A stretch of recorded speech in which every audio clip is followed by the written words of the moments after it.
여러분 안녕하세요. 문해력을 키우는 문학 스포일러 지호락입니다. 요즘 여러분들 책을 많이 읽으시나요? 문학작품, 소설이나 시. 바쁜 생활 속에서 꼼꼼하게 또는 여유롭게 문학작품을 감상하실 수 없는 분들을 위해서 제가 여러분들과 함께 문학작품에 대해서 이야기하면서 읽지 않았지만 읽은 느낌이 들 수 있도록 이야기를 함께 해보는 시간을 마련했습니다. 오늘 말씀드릴 작품은 김영하 작가의 엘리베이터에 낀 그 남자는 어떻게 되었나 라는 단편 소설이에요. 이 소설은 현대문학이라는 잡지에 1999년에 발표됐었는데 저는 이 단행본으로 출간된 문학과 지성사에서 단행본으로 출간된 작품을 읽고 여러분들께 이야기를 해드리려고 합니다. 문학 스포일러답게 이 작품의 줄거리 먼저 차근차근 설명을 드리도록 할게요. 이 소설에 이제 나라는 인물이 등장하는데요. 나는 아침에 이제 출근 준비를 하는데 면도를 하려고 하는데 면도기가 고장이 나서 수염을 깎다가 절반만 깎고 절반은 깎지 못한 채로 시간이 늦어서 이제 막 허겁지겁 이제 회사를 향해서 나갔어요. 그런데 현관을 나가자마자 엘리베이터를 타려고 했는데 엘리베이터가 고장이 난 거예요. 그래서 집이 15층인데 거기서 이제 막 뛰어서 이제 내려왔지요. 그런데 내려오다가 5층에서 엘리베이터에 낀 남자를 발견한 거예요. 그래서 그 엘리베이터에 낀 남자는 너무 위험한 상황이잖아요. 그래서 그 사람을 도와줘야 하는데 나는 출근 시간에 너무 늦었기 때문에 잠깐 망설이다가 시간이 없어서 그냥 막 뛰어내려왔어요. 그리고 이제 이 상황을 알려야 되겠다고 생각을 해서 경비실에 갔는데 경비가 마침 순찰 중이어서 없는 거예요. 그래서 이야기를 못하고 또 허겁지겁 버스 정거장으로 달려갔어요. 그리고 거기에서 이제 다른 사람들에게 핸드폰을 빌려서 신고를 하려고 했는데 아무도 이 사람에게 핸드폰을 빌려주지 않았어요. 그리고 이제 그런 소란을 피우다가 결국 버스가 도착해서 탔고 그리고 내리려고 하는데 지갑이 없는 거예요. 그래서 요게 이제 지금 요즘의 상황과 조금 다르죠. 요즘은 탈 때 내지만 예전에는 이제 내릴 때 돈을 냈었거든요. 그러니까 이제 버스비를 내려고 하는데 지갑도 이제 허겁지겁 나오느라고 안 가지고 나온 거죠. 그래서 버스비가 없어서 기사와 이제 실랑이를 하게 됐어요. 그런데 그런 실랑이 하는 와중에 이제 기사가 이야기를 하다가 앞에서 오는 트럭을 못 본 거죠. 그래서 중앙선을 넘어서 덤프트럭이 버스의 정면으로 이제 돌진해 오는데 결과적으로 피하지를 못해서 이제 충돌 사고가 났어요. 이 사고가 나니까 사람들이 이제 막 쓰러지고 넘어지고 뭐 이제 이랬는데 그런 상황 속에서 사람들은 이제 각자 자기의 전화를 꺼내서 119에 전화를 하거나 가족에게 전화를 하거나 회사에 전화를 해서 지금 이런 상황이라고 이제 저마다 각자 자기의 상황을 막 이야기를 하는 거예요. 그런데 그 속에 이제 같이 타고 있었던 사람 중에 버스 정거장에서 전화를 빌려주지 않았던 사람, 나는 전화가 없어요. 그리고 안 빌려줬던 사람도 거기서 전화를 꺼내서 이제 자기 아는 사람에게 전화를 하는 모습을 이제 발견하게 되죠. 그리고 이 사람 이제 나도 사람들에게 전화를 이제 회사에 또 전화를 해야 되고 신고도 해야 되고 뭐 이러니까 그 사람들에게 전화를 좀 빌려달라고 하지만 이 모든 사람들이 각자 저마다 자기의 이야기를 하기 바빠서 아무도 나에게 그 전화를 빌려주지 않아요. 이제 사고가 났기 때문에 119가 출동을 했죠. 그래서 이제 다행히 버스비는 내지 않고 그 버스에서 내릴 수 있었어요. 그렇지만 그 119에게 이야기를 해도 지금 이 버스 사고 상황을 해결해야 되기 때문에 아무도 이 나의 이야기를 들어주지 않았고요. 또 공중전화에서 이제 긴급 전화를 가지고 긴급전화 그 버튼을 눌러서 119에 신고를 하려고 했는데 마침 또 거기에 있는 그 공중전화가 고장 수리 중인 거예요. 사실 나는 이 긴급전화 되는 것도 생각을 못 했는데 다른 사람이 그 긴급전화를 하면 되지 왜 자꾸 전화를 빌리려고 해? 뭐 이렇게 해가지고 그 소리를 듣고 긴급전화 이용하려고 했는데 그마저도 고장이 나서 이제 하지 못했던 거죠. 그리고 이제 나는 그 사고조사하는 경찰에게 자기 아파트 5층의 엘리베이터에 남자가 끼었다. 그 얘기를 막 하는데 이 경찰은 그런 신고 들어온 적이 없다. 그러면서 지금 사고 조사, 버스 사고, 버스와 덤프트럭 충돌 사고에만 지금 신경이 쓰이고 있기 때문에 이 나라는 인물이 자기 아파트 5층에 엘리베이터에 사람이 끼었다라는 얘기를 완전히 무시를 하게 됩니다. 그리고 이제 그 버스에서 내린 사람들, 안 다친 사람들은 이제 그 다음번에 오는 버스를 타고 요금 내지 않고 이제 거기서는 타고 내릴 수가 있어서 나도 이제 끼어서 돈이 없지만 거기에 탈 수 있었어요. 그런데 이제 거기에서 의도하지 않게 나는 또 거기서 성추행범으로 몰리게 됩니다. 그래서 이제 거기서 쫓기듯이 중간에 황급히 내리게 되죠. 버스를 탔지만 결과적으로 돈 없이 버스를 탔지만 중간에 또 내릴 수밖에 없는 그런 상황이 벌어진 거예요. 그래서 이제 충정로에서 내려서 종로까지 회사를 향해서 막 뛰어갔습니다. 그러니까 이 사람이 얼마나 땀범벅이 됐고 막 사고 난 것 때문에 옷도 막 흐트러졌고 막 이랬잖아요. 그런 상황에 이제 회사에 도착해서 엘리베이터를 탔어요. 격리부에 미스 정이라는 사람하고 두 사람이 탔는데 이 엘리베이터가 또 올라가다가 갑자기 덜컹 고장이 난 거예요. 그래서 이 나라는 인물은 그 미스 정하고 함께 엘리베이터 안에 갇혀버리게 됩니다. 정말 운수사나운 날인 거죠.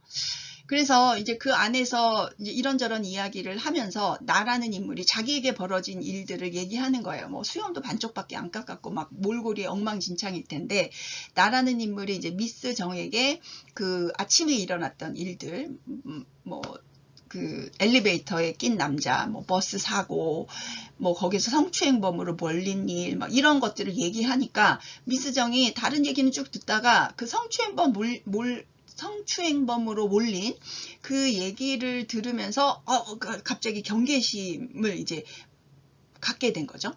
그래서 굉장히 불편한 상황이 이제 생기게 됩니다. 그래서 이제 두 사람이 계속 그 안에 갇혀 있다가 구하러 오지도 않고 이러니까 두 사람이 이제 힘을 합해서 엘리베이터 문을 어떻게든 열어보자. 그래서 둘이 이제 막 낑낑대면서 엘리베이터 문을 억지로 열었고 그 위에 조금만 그 층과 층 사이에 이제 걸렸는데 열고 위쪽으로 올라가면 이제 기어서 올라갈 수 있는 상황이 된 거예요. 그러니까 이제 그 두 사람이 다 이제 나가야 하는데 이 문을 잡고 있지 않으면 자꾸 문이 닫히기 때문에 나는 이제 내 그 문 사이에다 내 발을 끼워 놓고 또 미스 정이 올라갈 수 있도록 내가 내 몸으로 발판이 돼주게 되죠. 그렇게 해서 미스 정이 이제 10층으로 올라갔는데 내 몸을 밟고 근데 미스 정이 나를 구해주지 않고 그냥 문이 닫혀버리고 가버린 거예요. 정말 매정하게. 자기만 나가고 나는 그냥 갇히게 된 거죠. 그래서 거기서 하염없이 기다리다가 한참 후에 관리인에 의해서 이제 구출이 됐습니다. 그리고 이제 거기서 기어 나오면서 구두가 이제 벗겨졌어요. 그래서 뭐 옷은 더러워졌고 구두도 이제 벗겨졌고 막 이런 상태로 이제 겨우 자기 사무실로 가게 됐습니다.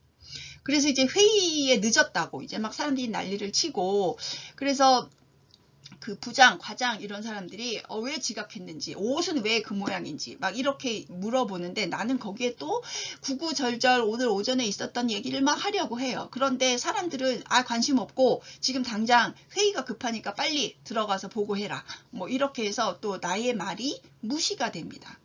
그 회의는 이면지 사용 진작, 또 화장지 절약 방안 뭐 이런 것에 대한 회의였는데요. 거기서 이제 막 어영부영 막 나름대로 성의껏 그러나 횡설수설하면서 보고를 하죠. 그리고 회의가 끝난 다음에 나는 1층으로 내려가서 이제 구두를 찾으려고 해요. 그런데 구두 찾으러 갔더니 경비원이 보니까 이 사람이 도저히 우리 회사 사람 같지가 않고 약간 정신이 이상한 사람 아닌가? 뭐 외부 사람 아닌가? 뭐 옷도 막 엉망진창이고 신발도 없고 이러니까 그래서 경비원을 불러서 막 내쫓으려고 합니다. 그래서 또 경비원들과 거기서 막 실랑이를 하고 있는데 입사 동기인 한경식 대리가 이제 들어오다가 우연히 나와 그 경비원들의 실랑이를 발견한 거예요. 그래서 아이고 한경식 이제 그 동료에 의해서 내 신분이 밝혀졌어요. 그리고 나서 이제 겨우 이제 그 구두를 찾아가지고 일을 보고 나는 이제 그 구두 찾고 나서 또 아파트 엘리베이터에 낀 그 남자가 또 생각이 잠깐 납니다. 그렇지만 이제 이걸 어떻게 해야 될지 몰라서 이제 그 우왕좌왕을 하죠. 그리고 나서 사무실에 올라가서 119에 이제 전화를 해가지고 우리 3동 아파트 엘리베이터에 사람이 끼었다라고 이제 회사 전화로 119에 신고를 했어요. 그런데 이 시간도 굉장히 오래 지났고 그리고 이 말하는 사람이 또 횡설수설하고 그리고 다른 그 신고사항도 없었고 이러니까 그 전화 받은 사람이 의심을 하면서 또 이 사람의 횡설수설에 짜증을 내면서 관할 소방서에 전화를 해라 이렇게 얘기를 하는 거예요. 그래서 또 나는 감사합니다 라고 말을 하고 전화를 끊습니다. 그 결국 이 사람에게 저 사람에게 말을 해도 모두 이 나라는 인물의 이야기를 들어주지 않고 하루 종일 이 사람은 그 신고를 할 수 없는 실패한 그런 상황이 되죠.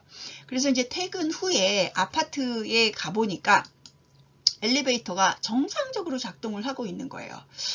그리고 이 5층에 어떤 남자가 끼어 있었는데 그 사람 어떻게 됐나요? 막 이렇게 사람들에게 물어보니까 사람들은 또 나를 이상하게 쳐다보는 거예요. 뭐 이 사람 뭐 이런 소리를 하나 뭐 이렇게. 그리고 그 일을 아는 사람이 아무도 없었다는 것을 발견하면서 소설은 끝이 납니다. 어떠세요, 여러분? 이 나라는 인물이 정말 한심하기도 하고 딱하기도 하고 안타깝기도 하고 뭐 이 상황이 정말 답답하게 느껴지죠. 그런데 왠지 똑같은 경우는 아니지만 뭔가 내가 다른 사람들에게 긴급하게 얘기하고 싶은데도 불구하고 사람들이 내 말에 귀 기울여 주지 않는다거나 또는 내가 전달할 수 없는 상황이 연달아서 생긴다거나 이런 답답한 상황이 누구에게나 한 번쯤은 있었을 것 같아서 이 이야기가 뭔가 현실성이 조금 떨어지는 느낌은 있지만 그럼에도 불구하고 충분히 공감할 수 있는 그런 이야기, 우리 주변에서 일어날 수 있는 일을 약간 과장해서 한 이야기인 것 같다라는 느낌이 있어서 뭔가 조금 안타깝고 답답하면서도 공감을 좀 하게 되는 그런 이야기인 것 같습니다. 저는 이 이야기를 읽으면서 작가 김영하의 상상력이 정말 대단하다라는 생각을 했어요. 우리에게 이제 일상화된 핸드폰, 삐삐 뭐 이런 소통의 도구들이 우리 삶에 얼마나 그 필요하고 요긴하고 중요한 그런 도구 라는 것을 우리는 피부로 느끼고 살지만 또 한편으로는 그 도구가 우리 인간들에게 어떤 불편함을 끼치는가에 대해서 생각해보는 그런 계기를 마련하는 이야기인 것 같아요. 그래서 그런 내용들에 대해서 좀 더 자세히 이야기를 해보도록 하겠습니다. 소설 속에서 대체로 나라는 인물로 주인공이 나타나는데 이 나에 의해서 이야기가 계속 전개되기 때문이죠. 근데 이제 소설을 꼼꼼히 읽어보면 이 나라는 인물의 이름이 정수관이라는 것이 이제 드러나요. 이 사람이 이제 이야기를 하니까 우리 소설의 어떤 이론적인 명칭을 쓰게 되면 1인칭 주인공 시점 이 되는 거죠. 그런 서술자에 의해서 이 이야기가 전개되는데 이 나라는 정수관은 회사원, 자원관리부 대리라는 인물, 그 사회적 지위를 가지고 있고요. 또 주거는 3동 아파트 15층에 사는 독신남이에요. 그래서 15층에서 이제 뛰어내려오는 이야기, 5층에서 엘리베이터에 낀 남자를 발견하는 이야기가 이제 소설 시작에서 제시가 되죠. 또 이 사람은 핸드폰은 없고 삐삐만 사용하는 사람이에요. 그래서 이제 그 수신만 할 수 있고 발신은 좀 자유롭지 못한 이 이야기가 1990년대 이야기이기 때문에 지금은 거의 그 삐삐를 사용하는 사람이 없죠. 삐삐는 이제 전화로 나에게 연락을 해주세요라고 나의 전화번호를 발신하는, 그러면 그 전화번호를 받아서 삐삐의 주인에게 그 번호를 알게 해주는 그런 도구입니다. 90년대에 많이 사용됐던 거죠. 그리고 이제 90년대 후반에 이런 삐삐 사용이 점점 줄고 이제 그 핸드폰 사용이 크게 이제 늘어나는데, 그런 시점에서 이제 발생된 이야기, 그런 시대적 배경을 가지고 있는 이야기라고 우리는 이 소설의 내용, 꼼꼼한 내용들을 통해서 확인할 수 있어요. 그리고 이 소설은 시대적으로 보면 삐삐를 사용했던 1990년대 구나. 그리고 이제 그 충정로에서 내려서 종로까지 막 뛰어가잖아요. 그런 걸로 봐서 이 소설의 배경이 서울이구나 라는 것을 알 수 있습니다. 그렇다면 이 이야기는 1990년대 도시인의 일상을 그린 이야기구나 라고 정리해 볼 수 있지요. 그런데 그냥 단순히 도시인의 일상이 아니라 그 도시인의 일상 속에서 그 전화와 관련된 그런 이야기를 하고 있는 소설이다 라고 우리는 정리해 볼 수 있을 것 같아요.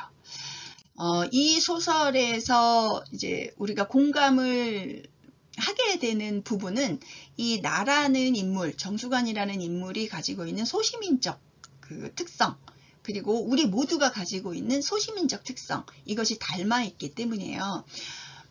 소시민이라는 말은 원래 이제 자본주의 사회에서 노동자 계급이 있고 자본가 계급이 있는데, 소시민은 뿌띠 부르주아라고 해서 노동자와 자본가의 중간 계층이라고 얘기할 수 있어요. 그래서 완전히 재산이 없는 사람도 아니면서 자본가급의 대규모의 자산을 가지고 있는 사람은 아닌 뭐 소상공인, 뭐 수공업자, 그리고 이런 사람들을 가리켜서 이제 소시민이라고 했었는데, 현대 사회에서는 이런 단순한 계층적인 뭐 계급적인 이런 의미라기보다는 그렇게 중간자적인 입장에서 자기의 이익에 좀 더 민감하고 작은 일에 분개하고 윤리적인 의식도 있지만 실질적인 행동에는 주저하는 성격이 강한 그런 사람들의 속성을 가리킬 때 소시민성이라고 이야기를 합니다. 그래서 일반적으로 부동적, 이거는 부동이라는 것은 이제 떠다닌다는 거죠. 그래서 확고한 입장이 있는 게 아니라 때에 따라서 이쪽 입장이 되기도 하고 저쪽 입장이 되기도 하는 그런 것을 의미하는 게 부동적이라는 말이고, 중립적인 태도를 지니는 거죠. 근데 이 중립적인 태도가 뭔가 이성적이고 합리적이라기보다는 나의 이익에 의해서 좌우되는 중립적 태도, 그래서 부동적이라고 이야기를 하는 거죠. 내가 위험에 빠지면 안전한 쪽으로 선택을 해서 행동하고, 내가 이익이 될 것 같으면 이익이 될 것 같은 쪽으로 붙어서 자기의 태도를 정하는, 그런 왔다 갔다 하는 그런 입장을 좀 잘 드러내는 것이 소시민성이에요.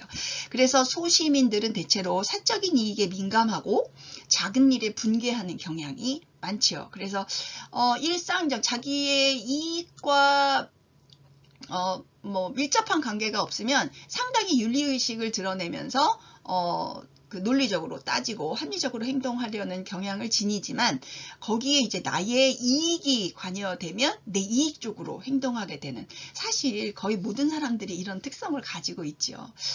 바로 이 소설의 나라는, 그 정수관이라는 인물도 기본적으로는 위급한 사람을 도와주고 빨리 구출해야 된다라는 윤리의식을 가지고 있지만, 정작 나의 그 회사 생활 지각하지 말아야 돼, 내가 오늘 해야 될 일이 있어, 뭐 이런 생각을 하게 되면 위급한 사람의 생명보다도 나의 일을 우선시하게 되는 그런 특성을 보이잖아요. 그래서 이 사람이 이제 소시민성을 지닌 인물이다 라고 이제 얘기해 볼 수 있는데, 사실 이 소시민성은 이 소설 속 나라는 정수관이라는 인물에게만 한정되는 것이 아니라 우리 모두가 지니고 있는 특성들이라는 점에서 공감을 일으킬 수 있는 요소로 작용을 한다고 볼 수 있습니다. 나의 소시민적 태도를 볼 수 있는 부분들을 이제 본다면, 요거 본문에 있는 내용이에요. 제가 먼저 읽고 설명을 드리도록 할게요. 회의에 들어가기 전에 나는 할 일이 있었는데 119에 신고도 해야 하고, 먼저 나가서 신고도 해주지 않은 격리부의 미수정을 만나 따지고, 화장실에서 행색도 추스르고, 잃어버린 구두도 찾아야 하는데 나는 그 모든 것을 뒤로 미루고 할 수 없이 회의실로 들어갔다. 자, 여기서 보면 내가 해야 되는 일들이 이렇게 여러 가지가 있다는 거죠. 그렇지만 지금 당장 나의 생계를 책임져야 하는 회의에 들어가는 일, 이게 가장 나의 존재를 유지할 수 있는 중요한 일이라고 판단하고, 여기에 이제 먼저 다른 것들을 모두 뒤로 하고 이 일에 참여하게 되는 것, 이런 것들이 우리 모두의 모습하고 굉장히 닮아 있잖아요. 꼭 해야 되는 거, 하고 싶은 거, 지금 가장 위급한 거, 뭐 이런 것들을 알고 있으면서도 지금 당장 내가 가야 하는 회사, 또 내가 당장 들어가야 되는 회의, 뭐 이런 것들 때문에 내가 옳다고 생각하는 또 우선적으로 해야 되는 일이라고 생각하는 그런 일이라도 뒤로 미룰 수밖에 없는 그런 상황들이 우리에게는 흔히 일어나는 거죠. 그래서 자신의 윤리적인 판단, 주체적인 인식, 이런 것들을 외면하고 생업에 충실할 수밖에 없는 이런 모습들도 소시민적 모습이라고 이야기할 수 있습니다. 또 볼까요? 버스카드를 제시하려고 뒷주머니를 만지니 이런 지갑이 없었다.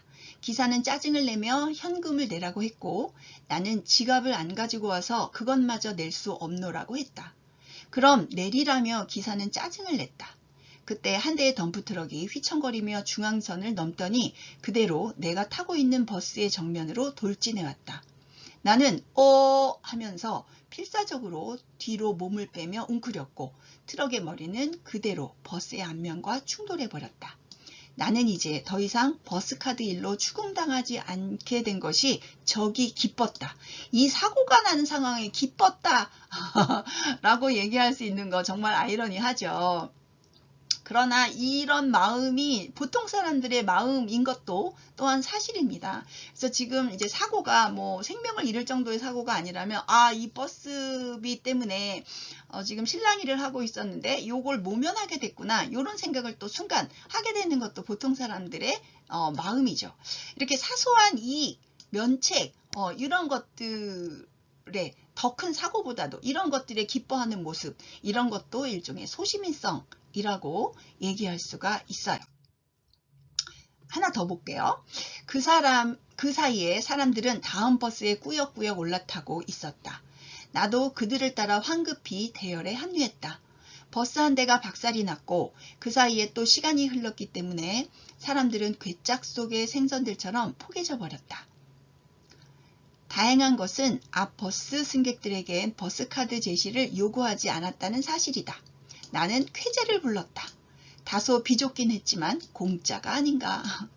이렇게 돼서 이제 버스 앞에 이제 타고 가던 버스가 고장이 나면 그곳에 타고 있던 사람들이 이미 이제 돈을 낸 걸로, 또 사고에 대한 그 보상으로 그 다음번에 오는 버스에 이제 돈을 받지 않고 태워주는 거죠. 그랬을 때 나는 버스비를 내지 않고 버스 타고 회사까지 갈 수 있게 됐다.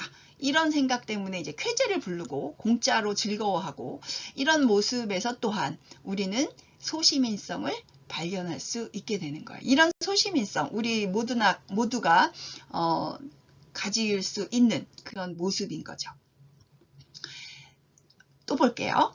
내 오른쪽 엉덩이 근처에서 뭔가가 스멀거리더니만 한 남자가 내 옆에 서 있는 여자의 엉덩이를 주무르고 있는 것이었다. 아직도 이런 놈들이. 나는 분개했지만 내 엉덩이도 아니고 해서 참으려고 노력했었다. 자, 여기서 보면 버스에서 성추행범을 발견을 했는데 내 엉덩이가 만져진 게 아니니까 참으려고 노력하는 거. 나만 아니면 돼. 뭐 이런 말 한참 유행했었죠. 이런 것들도 일종의 소시민성을 보여주는 말이라고 할 수 있어요. 그래서 윤리적 판단을 했음에도 불구하고, 그리고 주체적인 인식을 가지고 있음에도 불구하고 내 안위에 직접적인 관련이 없는 거라면 외면하려는 태도, 이런 것들도 소시민성이라고 이야기할 수 있어요. 이런 소시민성을 가지고 있는 나라는 인물을 보면 이 사람은 선량한 마음을 지녔지만 주체적이지 못한, 그래서 구출해줘야 된다는 생각은 끊임없이 하지만 내일이 급선무다. 그래서 결국 도움을 주지 못하는 인물, 또 자기 안위, 이익을 추구하는 소시민적인 인물이다 라고 이야기를 할 수 있어요. 앞에서 본 그 소설 속 구절들을 통해서 우리 소시민성을 다 확인을 했지요. 그리고 이 소설에서 이제 눈에 띄는 것이 이제 소통 도구는 넘쳐나는데 아이러니하게도 소통은 잘 이루어지지 않는 그런 상황이 이 소설 속에서 계속 연거푸 발생을 하게 되고, 그것 때문에 우리의 마음을, 읽는 우리의 독자의 마음을 답답하게 하죠. 요 상황이 이 소설의 주제를 드러내는데 아주 중요한 요소라고 생각이 됩니다. 우선 이 소설에서 이제 삐삐가 등장을 하는데, 앞에서도 제가 살짝 말씀을 드렸지만 삐삐는 요 그림처럼 생겼어요. 그래서 요게 이제 번호가 뜨게 되는 거죠. 그래서 이 삐삐를 통해서 이 소설의 시대적 배경을 우리는 1990년대구나 라고 판단할 수 있게 되는 거죠. 여기에 보면 이렇게 숫자가 찍힌데 요것이 이제 전화해달라는 전화번호. 근데 원래는 전화번호를 띄워서 그 번호로 전화를 받으려고 하는 것, 그것이 이제 삐삐인데, 사람들이 여기에 이제 그 암호처럼 숫자를 이용해서 의사 전달하는 것들이 또 한참 유행을 했어요. 그래서 223 이렇게 하면 둘이서 라는 의미로 사람들이 사용하고, 급하다 빨리빨리 해줘 뭐 이러면 8282라는 숫자를 집어넣고요. 그 다음에 1010 이거는 열이잖아요. 그 열 요거하고 이제 소리에 비슷한 거를 이용해서 열렬히 사모해 이거를 1010 235 뭐 이런 식으로 이제 암호처럼 의사를 전달하기도 했던 그 시대만의 의사소통 방식이었어요. 근데 이제 이 정수관이라는 인물은 삐삐만 있고 이제 핸드폰은 없었던 거죠. 그리고 이 시대에 이제 삐삐 수신만 할 수 있는 도구, 그래서 뭔가 그 전화를 하려면 공중전화를 가거나 뭐 집에 있는 전화를 이용하거나 뭐 해야 되는 거죠. 그리고 이제 핸드폰은 굉장히 많은 사람들이 가지고 있었지만 절대로 남에게 빌려주지 않죠. 요즘은 또 이제 다른 이유로 빌려주지 않죠. 그 범죄에 이용될까봐 그 위험 요소가 있어서 이제 안 빌려주는데, 이때도 뭐 그런 요소도 있었겠지만 이때만 해도 1990년대만 해도 그 핸드폰으로의 범행이 지금처럼 첨예하지는 않았거든요. 그러니까 여기서는 이제 내가 쓰는 핸드폰, 남에게 빌려주기 싫은 이런 요소, 심리적인 요소가 더 컸던 것으로 이해할 수 있습니다. 또 엘리베이터에 비상벨이라는 것이 있었지만 아무리 호출을 해도 응답이 되지 않죠. 또 공중전화는 쓰려고 했지만 고장 수리 중이고, 그래서 이렇게 이 짧은 소설 속에 여러 개의 그 소통 도구들이 등장을 하지만 어떤 도구도 이 정수간의 의사소통에 도움이 되지 않는, 삐삐는 집에 두고 왔고 휴대폰은 아무도 안 빌려주고 엘리베이터 비상벨은 응답이 없고 공중전화도 고장이 났고, 이런 상황이 이 소설 속에 이제 전개가 됩니다. 문제는 그런 그 도구가 있어야만 소통이 되는 거죠. 전화가 없으면 소통이 안 되는 현실을 이 소설에서는 여실히 보여주고 있어요. 전화가 없어서 신고도 못하고요. 버스 사고 때 옆 사람, 그 사고가 난 사람들이 여러 명이잖아요. 버스에 탔던 사람들이. 그런데 그 많은 사람들이 서로 옆 사람과 지금 당장 우리가 안전하기 위해서 이렇게 합시다, 이런 얘기를 한마디도 안 하고 서로 저마다 자기 회사에 전화하고 자기 집에 전화하고 자기 친구에게 전화하고 이렇게 해서 전화를 통해서만 다른 사람과 이야기를 하지 내 옆에 있는 사람과 직접 대화를 하는 일이 없어요. 전화 통화만 한다는 거죠. 결과적으로 이 도구를 통해서만 대화가 일어난다. 그것은 결국 인간관계가 직접성을 점점 잃어버리고 있고 점차로 간접화되고 있는 것. 사람과 사람 사이가 직접 대화를 나누는 것이 아니라 이 사이에 핸드폰이라는 도구가 있지 않으면 서로 소통이 일어나지 않는 간접화되는 인간관계.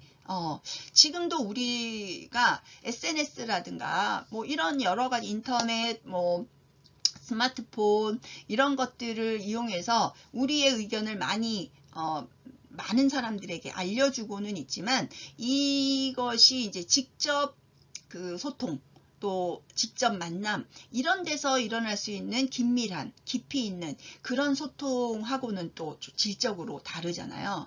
그래서 도구가 발달해서 편리한 면은 좋지만 그 도구 때문에 인간관계가 간접화되고 이런 불행한 사태가 벌어진다는 것을 이 소설에서는 얘기하고 싶었던 것이 아닐까. 그래서 이 소설의 핵심적인 의미가 이런 양방향적인 지적 소통이 실패되고 있는 상황. 끊임없이 직접 소통을 시도하지만 나라는 인물이 그런 직접 소통을 시도할 때마다 의심을 받거나 또 실랑이를 하게 되거나 아니면 무시당하거나 경계의 대상이 되거나 이렇게 직접 소통은 실패를 하고 간접 소통은 불가능하게 되고 결과적으로 나에게 벌어진 일을 해결하지도 못하고 그런 일이 어떻게 해결됐는지도 알 수 없는 그런 상황에 처하게 된 인물의 이야기.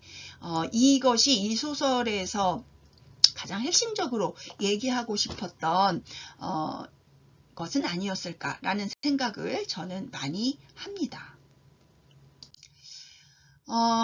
이 지금까지 한 이야기들을 통해서도 이 소설에서는 굉장히 일방적이고 이기적인 타인들을 많이 발견하게 되죠.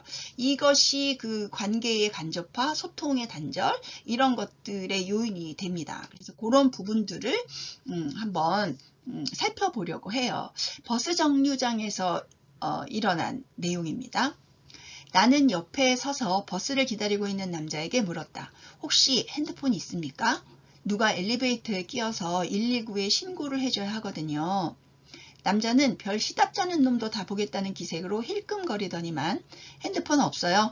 라며 차갑게 내뱉고는 고개를 버스 오는 방향으로 돌려버렸다. 뒤에 서 있는 여자에게도 비슷한 반응이 돌아왔다. 그래서 이 남자가 이제 버스 사고 났을 때 또 전화를 꺼내서 통화를 했던 사람입니다.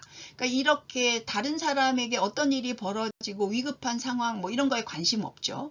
그래서 자기 핸드폰을 절대로 빌려주지 않는 그런 모습들을 발견할 수 있고요. 또 엘리베이터에서 일어난 일입니다. 10층 바닥은 내 머리 높이에 있었다. 그러니 그녀가 그리로 나가려면 내 어깨를 밟고 내 몸의 폭만큼 넓혀져 있는 문과 문 사이로 빠져나가야 했다. 이윽고 여자는 내 어깨를 힘차게 박차고 10층으로 기어오르는데 성공했다. 나는 박수라도 치고 싶은 기분이었다. 이봐요, 미스 정, 축하해요. 자, 이제 빨리 사람들한테 내가 여기 있다고 알려줘요. 돌아오는 메아리는 없었다. 10분이 지나고 20분이 지나도 사람들은 나타나지 않았다. 그러니까 이 미스정이라는 인물이 자기만 빠져나가고 이 사람을 구해주지 않은 거죠. 정말 이기적인 그 모습을 보여준 거예요. 물론 미스정은 나라는 인물, 정수관을 이제 성추행범으로 오해를 해서 그럴 수도 있으나 어쨌든 엘리베이터 안에 사람이 갇히면 위험한 거니까 더군다나 자기가 그 사람의 도움으로 빠져나갔으니까 구출을 해줘야 마땅한 것 같은데 그러지 않은 그런 모습, 매몰찬 모습을 또 발견할 수 있는 대목이죠. 사무실에서 일어난 일도 있습니다. 그들은 물었다. 지각한 사유와 내 옷차림에 대하여. 나는 말했다. 아침에 제가 사는 아파트 엘리베이터에 누가 끼어 있었고요. 엘리베이터에서 나오다가 문턱에 발라진 기름 때문에 옷이 더러워졌고 그 와중에 구두는 엘리베이터 안에 놓고 왔다고. 미안하다고. 죄송하다고. 뭐가 미안한지 뭐가 죄송한지 모르지만 여하튼 미안하다고. 그러나 부장은 단 한마디로 나의 말을 잘랐다. 됐어, 보거나 하지. 그러니까 여기에서 이들이 물은 이유는 비난을 하기 위한 거지 이 사람이 얼마나 난처한 상황에 처했는지 들어보려고 하는 그런 의도가 아닌 거죠. 근데 그런 의도를 모르고 나는 또 주절주절 자기에게 벌어진 일들을 얘기하니까 부장이 됐어 보고나 하지 라고 무시를 한 거죠. 그래서 아무도 내 말에 귀 기울여주지 않는, 소통되지 않는 상황들을 소설의 곳곳에서 우리는 발견할 수 있습니다. 이런 소통 단절의 요인으로 관료주의적 태도도 우리가 또 짚어볼 수가 있어요. 소방대원의 태도를 볼 수 있는 구절입니다. 구급대원들은 사람들의 상태를 일일이 체크하고 있었다. 한 대원이 나에게 괜찮냐고 묻길래 나는 엘리베이터 이야기를 해주었다. 제 아파트 엘리베이터에 사람이 끼었습니다. 빨리 가셔야 할 것 같은데요. 아까부터 신고하려고 했는데 핸드폰이 없어서요. 사람들이 아무도 안 빌려주더라고요. 내가 얘기를 끝냈을 때 소방대원은 이미 다른 사람을 돌보러 떠난 후였다. 그러니까 전혀 내 말을 귀담아 듣지 않고 자신이 지금 하고 있는 그 사고 수습만 하는 거죠. 그래서 사고와 무관한 얘기를 하는 나 정수관의 얘기는 전혀 귀담아 듣지 않는 모습들. 그러니까 나에게 주어진 일만 한다. 이런 관료주의적 태도를 소방대원을 통해서 발견할 수 있었어요. 경찰도 마찬가지입니다. 그때 경찰차가 도착했고 경찰은 목격자를 찾았다. 경찰은 물었다. 아저씨, 사고 나는 거 보셨죠? 나는 대답했다. 아, 네, 보기는 봤는데 저 그것보다 급한 일이 있거든요. 저 오늘 아침에 회사에서 브리핑을 해야 하고요. 그것보다 더 급한 건 우리 아파트 엘리베이터에 사람이 끼었다는 거예요. 5층하고 6층 사이에 꼈는데 빨리 가보셔야 할 것 같은데요. 정말이라고요. 이렇게 얘기를 했는데 경찰은 내게 눈길도 주지 않고 수첩을 폈다. 묻는 말에만 대답해 주세요. 그러니까 내가 궁금한 것, 내가 지금 처리해야 되는 사고 상황, 이것에만 관심이 있지 이 말하는 사람의 이야기에 귀 기울여는 생각은 전혀 없는 거죠. 나에게 주어진 일만 한다, 다른 일은 모두 상관없다 라는 태도를 역시 경찰도 보여주고 있는 것을 확인할 수 있습니다. 또 이제 겨우겨우 회사에서 전화를 한 119 전화에서도 발견할 수 있어요. 여보세요, 119죠? 담당자는 친절하게 어디십니까? 라고 물어왔다. 그러니까 처음에는 친절하게 대답을 합니다. 그러나 이 친절도 의례적인 것이지 진심 어린 것은 아니라는 것이 드러나죠. 나는 사고가 난 곳은 여기가 아니라 3동 아파트라고 말해주었다. 담당자는 의아해하는 기색이었다. 담당자의 목소리엔 이제 완연하게 의심과 짜증이 드러났다.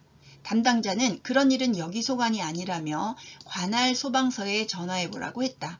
어쩌면 나처럼 아무도 지금까지 신고를 안 했을 가능성이 있다고 말해보았지만 담당자는 대꾸하지 않고 그냥 감사합니다 라고 말하며 전화를 끊어버렸다. 도대체 뭐가 감사하다는 거지? 여기서 보면 내일은 관할 소관이 아니다. 그런 일은 여기 소관이 아니다. 이게 바로 이제 관료주의적 태도를 보여주는 핵심 구절이죠. 그래서 내 담당이 아닌데 나한테 얘기를 하면 어떡해요? 당신 말 믿을 수 없어요. 나한테 왜 그런 말을 하죠? 뭐 하면서 의례적인 친절, 의례적인 감사를 하는 태도를 발견할 수 있었어요.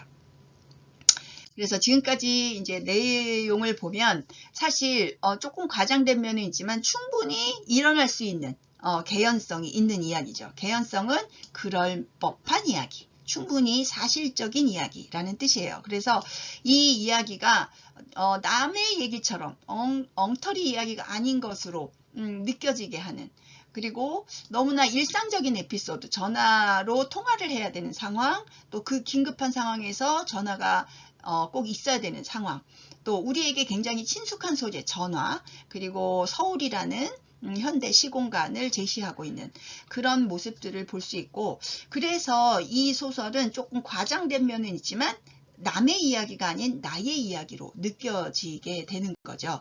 그래서 이 소설에 공감할 수 있게 된다고 볼 수 있어요. 그래서 김영하의 엘리베이터에 낀 그 남자는 어떻게 되었나 라는 이 단편소설은 타인에 대한 잔혹한 무관심을 발견하게 하는, 나는 그런 적 없을까? 다른 사람, 내 이웃의 위급한 위험한 그런 상황에 대해서 나는 무관심한 적이 없었는가를 성찰하게 하는 그런 효과가 있고요. 또 독자 자신만의 소시민성, 이 사람이 가지고 있는 소시민성을 발견하면서 나에게는 이런 소시민성이 없었는가? 나는 이렇게 내 이익에만 급급해하지 않았는가? 이런 것들을 성찰할 수 있게 해주는 소설이었다고 저는 생각이 들었어요. 그래서 한번 나의 행동을 돌이켜보는 그런 이야기였다고 생각을 합니다. 어떠셨어요, 여러분? 짧은 이야기지만 또 이야기를 하다 보면 무궁무진 할 얘기가 굉장히 많아지는 것 같아요. 그래서 많은 이야기들을 조금 목록화해서 나누어서 이야기를 해봤습니다. 이렇게 이제 이해를 하고 문장을 읽으면서 생각을 하다 보면 문해력이 점점 커진다는 걸 여러분들께서 한번 느껴보셨으면 좋겠어요. 저의 이야기를 듣고 소설을 읽으면 아마도 조금 더 이해가 잘 되시지 않을까 라는 기대를 해봅니다. 여러분들이 소설을 가까이 하는 계기를 제가 마련할 수 있었으면 좋겠고, 저의 그 이야기를 들으면서 여러분들의 문해력이 쑥쑥 향상되기를 바라면서 오늘의 이야기를 여기서 마치도록 하겠습니다. 다음 시간에도 재미있는 문학작품 가지고 여러분들을 찾아뵙도록 할게요. 그럼 다음 시간까지 안녕히 계세요.